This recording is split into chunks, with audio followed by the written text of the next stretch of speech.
Hey everyone, thanks for watching Brush Sauce Theater episode 14. I'm Tyler Edlin, and before we begin today, I would like to just address a few things regarding the Brush Sauce Theater community page we had set up about 2 weeks ago with the last video.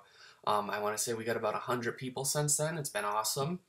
We have a lot of great people here posting the work and getting feedback and improving and such.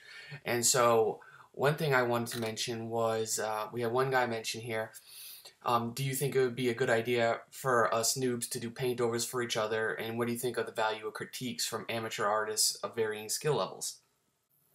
And yeah, I wanted to mention that because I think it's a great idea that all of you give as much feedback to one another as you possibly can, even if it's not at an in-depth critical level. Anything or words of encouragement would benefit the other, and it's basically just simulates a classroom situation where the teacher and all the students critique everybody's work. Yeah, so I just wanted to say keep up the good work and posting it and trying to help each other. And if you haven't joined the community, I invite you to. There'll be a link in the video description. So thanks a lot. All right, so with this week's video, on top of doing a Ghibli style or Miyazaki-ish type of painting, I wanted to mention a little bit about overcast lighting situations. And that wasn't my original goal with this painting. It's something I kind of decided to definitely go towards, about 75% through it. And I'll admit I wasn't 100% successful on this because of that, but maybe I can point out a few tips to help you guys. So I have a couple examples down here by like famous painters that do overcast lighting really well. And what are the advantages of doing something like this? It's what is it? This painting here, for example, you can see his name right here probably. If it, Jean-Baptiste Edouard. Yeah, I'm sorry, I'm terrible with names. I'll put it up in the description too. But yeah, that's overcast lighting, and it's really ideal for complicated outdoor scenes. It's just one of the benefits is it allows you to paint all the forms in a scene basically at their true local color. If you don't know what a local color is of an object, it's kind of like its default color without light really affecting it. And that plays true into these paintings because you don't have a strong sunlight on them or moonlight or a fabricated human light source. It's just objects appear as they would in nature, kind of by default. And so what you won't have a strong contrast like line with where the light meets the shadow. Everything is generally lighter on top, as you can see, and it slowly gradates to kind of like a shadow, describing the form. And if I was to show you that on just a general sphere, this would be a good example of that. There's not like some giant highlight here with some dark shadow, kind of concaving underneath. It's just there's a large or oversized diffuse light source, and it's kind of generally lighting the top of the forms. And it just basically makes things a bit easier to simplify in terms of even lighting or painting the actual structure of the thing, because you can kind of like block out the shapes and just add the color. And you just, remember to indicate that there's shadow underneath these forms. And that's why it's a neat way to work. I generally haven't really painted any overcast scenes before, which is why I was like, all right, part of the way through this, I'll try it. And why I kind of wasn't 100% successful is because I had this whole part of the painting over here in deep shadow originally. And I guess I could have done that, but I ultimately wanted to show more even lighting on it. And yeah, the forms, I guess, just aren't reading, at least over here, as well as I wanted them to. But yeah, I tried out. I could take something away from this and, definitely improve on the next time. So now I'll get going to the process on how I created this. Alright, so here I'm just, doing a couple thumbnails to plan out the layout of this scene. Even when I'm kind of just casually sketching, as this piece was,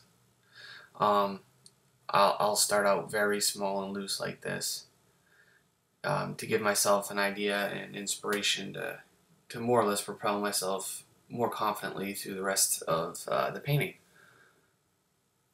And you can see pretty much they're all kind of staying around the same general composition, or at least this one is from the first one that I did. off screen, and I'm just kind of playing with the ideas further.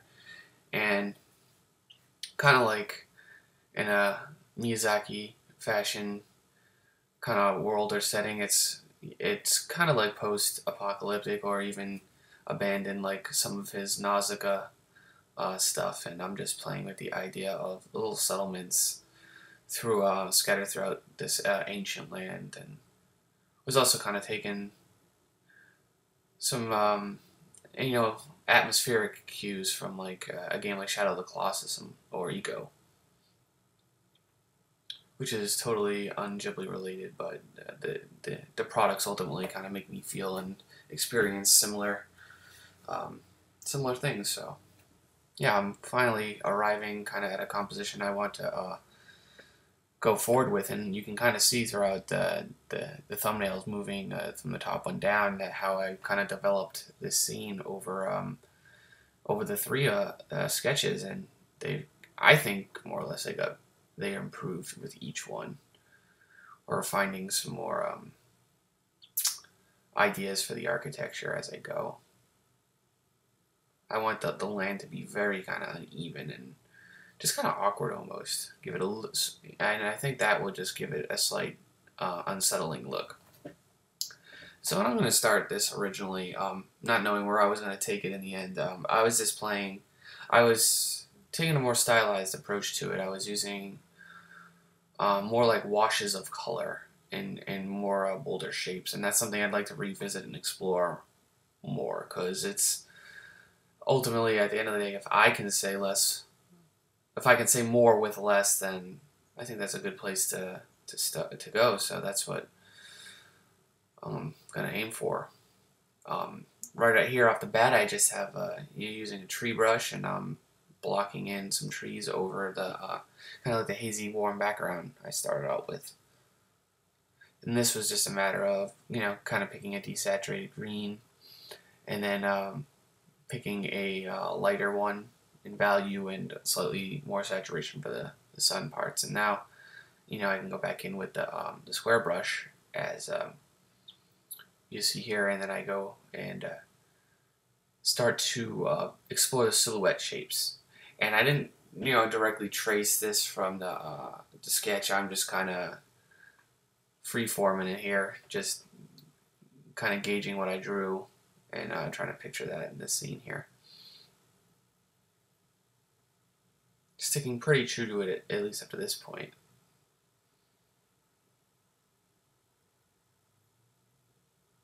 But it can throw you off when your painting window is not even the same aspect ratio as my original sketch. My original sketch was much wider, and yeah, I just had to kind of overcompensate for that right here.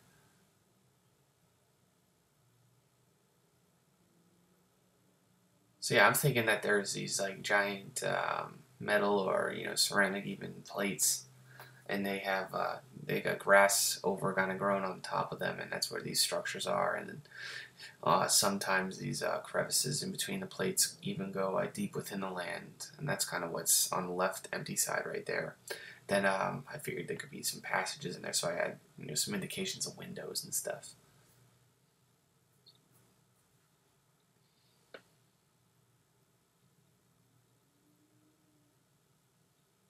This almost kind of has like a watercolor-ish effect at this point. I'm just using the lasso tool and blocking out some planes, distant planes in the background. So that's a bit too warm. I don't like that color. So yeah, I go back. I have to make it fit more with the scene, and use a cooler temperature for the green. Yeah, it's trial and error. I never get the colors right the first time, and sometimes you don't know until you place them down in context of the scene, and then you can go back and kind of figure it out and plot out the rest of the scene here. Sorry. And yeah, this is kind of, you could even take this to like a finished state almost like this, where I just have like a couple tones for each of the structures, where I just indicate kind of light and shadow, and keep it really simple like this, and then you maybe just build a little bit of texture on it. I don't know.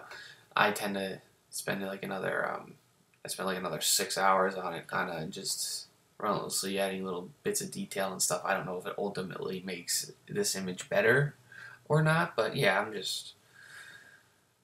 I always struggle with that myself.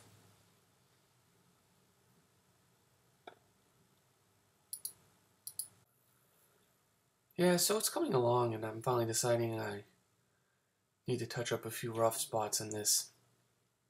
That initial structure on the front left is still mostly untouched at this point, and kind of been saving that for last, working my way background to foreground, which is um, what my instructors at school used to tell me anyway is the best way to do it.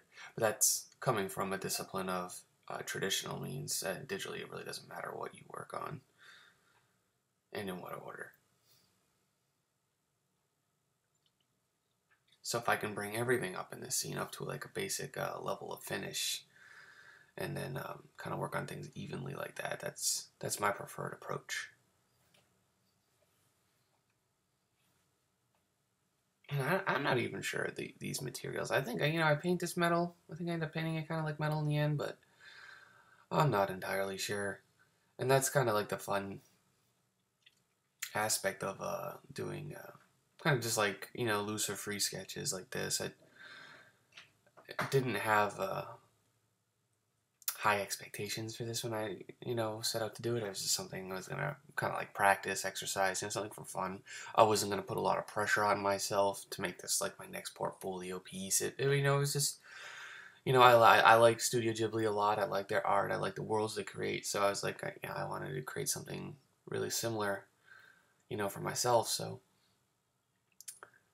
it's about making it fun, really, and that's how I like to take a break from all the stressful client work.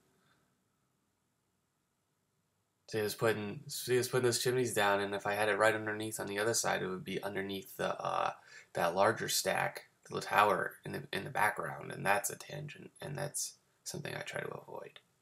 All right, so it jumped up a bit, and things got darker, and I put in. I messed with the photo texture for the sky I took. I was out driving on the highway and I saw beautiful clouds. So of course I got my camera going as I'm driving. Like this always happens because I'm never out enough just looking at the sky except when I'm driving. So yeah, that's where that came from. And also we got a lot of trees around here too. So got it's hard to get a clear view of the sky anyway. But so yeah, the best place to see that is when I'm driving out on the highway. And yeah, I'm making like a hard light layer. I'm thinking this is like right here is still that point in the painting where I didn't know I was gonna go for like a strict overcast type of light. Like I was just thinking, oh, okay, it's gonna be light in the middle over that tower. It's just gonna be shadow over here because traditionally that's how you just make you scene read. I would just put anything in the foreground in shadow, which I get sick of that. I want to try new methods, so ultimately that's what happens with this piece. I spend who knows how long darkening up this whole front side, and then I'm just gonna be lifting the light on it, or putting the light back on it again. And I'm just playing with brushes and smudging at this point, just to see if I can make anything interesting. These towers are kind of looking metallic, and to do that, I would always put a color that's basically from the sky up on the top of the forms, and then colors closer to what's on the ground at the bottom and sides. But I don't want it to be like a highly reflective metal. I just want it to be like old kind of clumpy Ghibli metal. If anyone's seen a Ghibli movie, they know what a Ghibli metal looks like. It's full of color, life, and character, and that's what I was trying to do there. So I try to smudge some of these edges again to get rid of some of the heavy paint strokes. As I wrap up some other little details on this. Sometimes you can just skew some strokes right on the scene and kind of make them light, and it gives it a painterly effect. Other times it's not so successful. Other times I do it and I'm just overworking something when it doesn't need it. But that's the point of these sketches, is to try to figure out what will work and what may not work for an actual, like an important painting.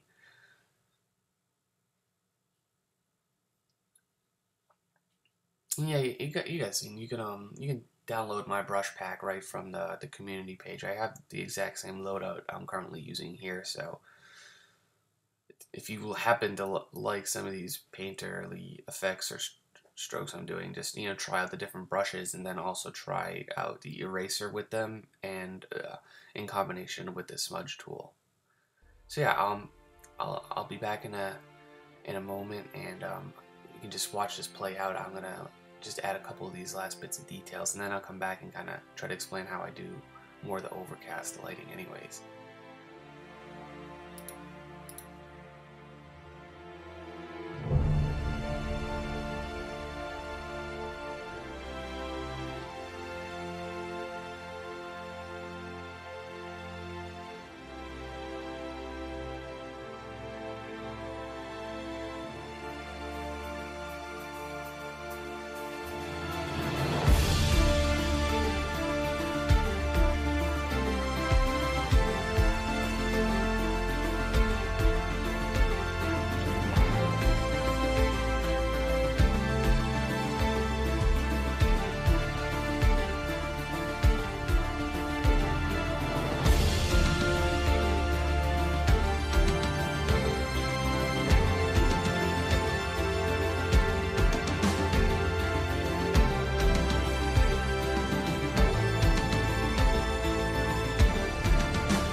Alright, and for this episode's question comes from Stello over on DeviantArt.